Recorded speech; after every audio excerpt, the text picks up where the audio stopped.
Hi, I'm Carol Gold. I'm Steve Clark. And we are here at Above the Fray podcast. And Steve, what do you want to talk about? Sure, the fiasco of Donald Trump's press conference yesterday. Really, it's just kind of the 1 minute clip where he had a back and forth with a female reporter. What Trump said is that regarding the DNC hacked emails that were hacked, that he was hopeful that the Russians would turn over the emails, or the Chinese or whoever else had them would turn over those emails and finally release what was in those DNC emails. It was a comment made tongue in cheek, and the reporter didn't take it as such. The reporter misinterpreted what he said, and she basically went after him and said, "Are you suggesting that we have foreign entities hack our emails or hack the Democratic Party's servers or emails?" And he wasn't very eloquent in it, but what he said was, well, that's already been done. They've already been hacked. Really, the real crime that's happened here is Hillary Clinton and the Democratic Party allowed those servers to be hacked by not taking the proper security measures, not doing the things that they had been talking about at Steve, length. that's not the issue. The issue isn't what she did or didn't do. The issue is what he said yesterday, how he said it. I don't doubt that his point is on point. Right. I have no problem with that. But he didn't deliver his point in a way that created the outcome he intended. And it's funny because what I've seen a lot of comments on social media is like, oh my God, if we elect this guy Trump as president, he's going to have foreign countries, committing espionage against us. This guy is completely inappropriate remarks. And you're right, they didn't see the humor in his remarks. And neither did I. That's my point. I think it was a poor delivery. I'm with him on his intention. I'm not with him at all in the way in which he communicated it, which is a big problem, Steve. If you know, I was a Cruz supporter, right? But when I thought Ted's stand at the convention was admirable, despite and I could go into that, but I won't. But where I really faulted him was when he said, "Vote your conscience." He didn't communicate what it was he really meant. It came across as, vote for Hillary. Don't vote for Donald Trump. Vote your conscience. Right. No. What he was saying is, you have more than two choices. We live in a free society. You can vote for Gary Johnson. You can vote for the independent, the libertarian. You can write in a name. You don't vote your conscience. Vote not who will win, who you think can win. Vote who you believe is deserving of the job, or vote a vote you can sleep with your own peace of mind afterward. Wait a minute, Steve. I just want to stop you 1 second. Go ahead. Can you let's just stick on Trump for a second. What's the intention? So people understand that what he was trying to say. What he was trying to say was,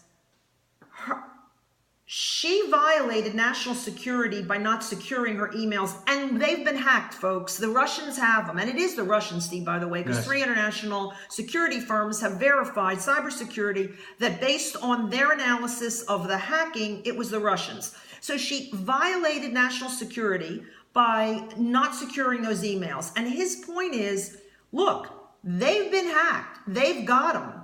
We can't seem to get them. Maybe if they release them, we'll finally know the content of what was in them. They obviously have them. They're leaking them now. They're letting them out in bits and pieces. He was being sarcastic. He was trying to be humorous about a back way in to getting what we seem unable to get from our own investigation into the security breach that she committed. But he didn't communicate that. What it looked like was that he was a somewhat narrow, dim-witted person in relationship to national security, and he was encouraging treason or some level of espionage against the United States by our enemy or by a near enemy, whatever way you want to look at Russia. So whether it's Ted Cruz ineffectively communicating what vote your conscience means, or whether it's with Donald Trump ineffectively communicating the truth of what he was saying and why we ought to be aware of what he was saying, the reason that the Democrats and the Clinton campaign have been doing so well during their convention, and the reason they will continue to do well after, unless something radical changes, Steve, is that they're very good at communicating the message in a way that people who just take it for what it is on the surface get it.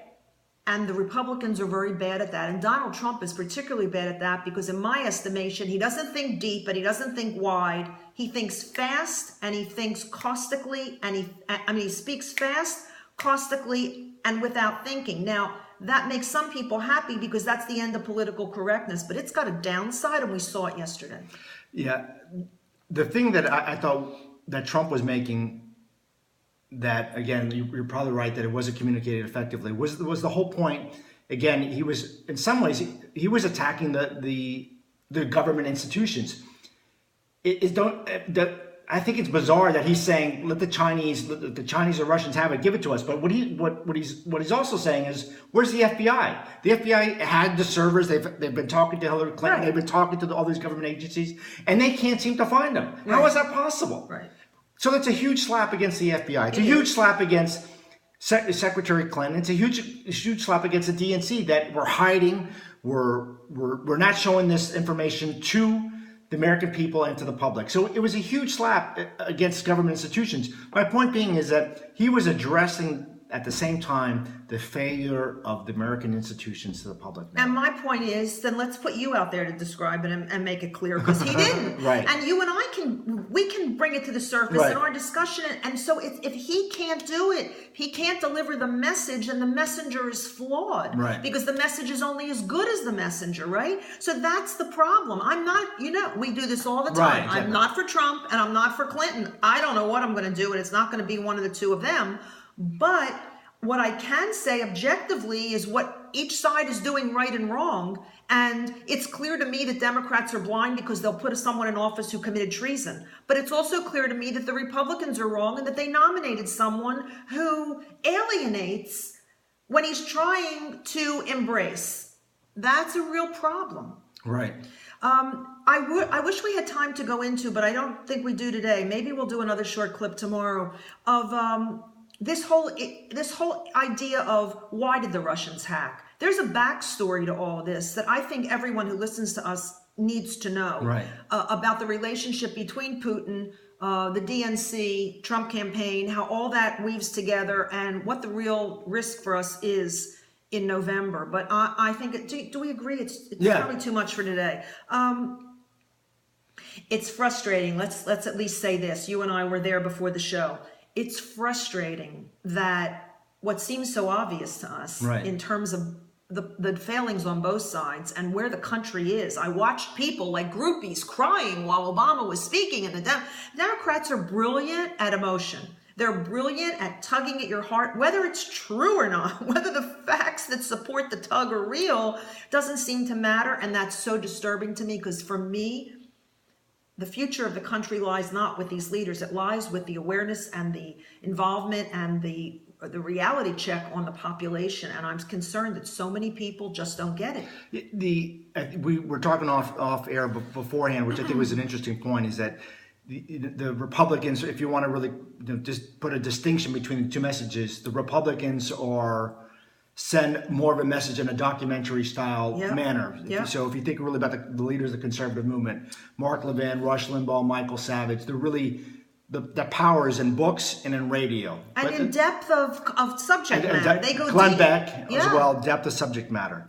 But the reality is most of the public just doesn't turn on to them because they've heard so many bad things about them. The Democrats, knowing that, really hit the nail on the head in terms of TV shows, entertainment, media, where they... Wait, example. Michelle Obama in her speech said how my husband always thinks before he speaks because he understands the importance of his position. And I thought the police acted stupidly in Boston. Right. Her husband always speaks before he speaks. Her husband almost never thought before he spoke when it came to either gun control or police brutality or the kids in Chicago who have 3,500 this year who have died under his watch, that he has no concept of dealing with the reality of that. Her husband never. But you know what? When she said it, the audience went crazy. Well, actually, let me just cut you off there. Think about it, really.